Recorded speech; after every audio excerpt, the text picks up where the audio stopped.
बिस्मिल्लाहिर्रहमानिर्रहीम। अस्सलामुअलैकुम। मैं हूं अली असगर और आप देख रहे हैं मेरा यूट्यूब चैनल।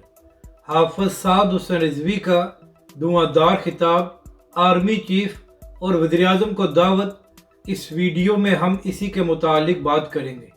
नाज़रीन कराम, कल तहरीक लब्बैक पाकिस्तान ने फ़लस्तीन के साथ इजहार यकजहती करने के लिए पूरे मुल्क में लब्बैक याकसा मार्च की।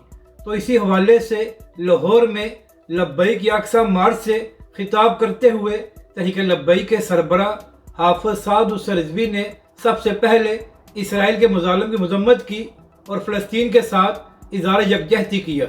इसके बाद हाफिज साद हुसैन रिजवी ने कहा कि हम बहुत जल्द मिलियन मार्च का ऐलान करने वाले हैं और वो भी फ़लस्तीन के साथ इजहार यकजहती करने के लिए किया जाएगा। अल्लामा साद हुसैन रिजवी ने कहा कि हम जब मिलियन मार्च का ऐलान करेंगे तो वो इस्लामाबाद की तरफ जाएगी।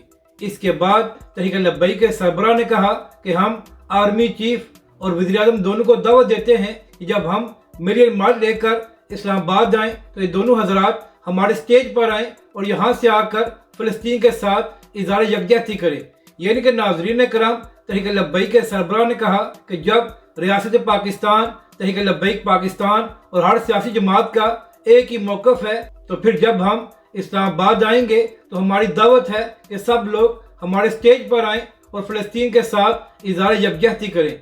नाज़रीन करम, हमेशा की तरह जब मुसलमानों पर मुज़ालिम हो रहे हैं तो सबसे पहले तहरीक लब्बैक पाकिस्तान ही मैदान में आई है और पूरे मुल्क में पुरअमन प्रोटेस्ट करके फ़लस्तीन के साथ इजहार यकजहती किया है।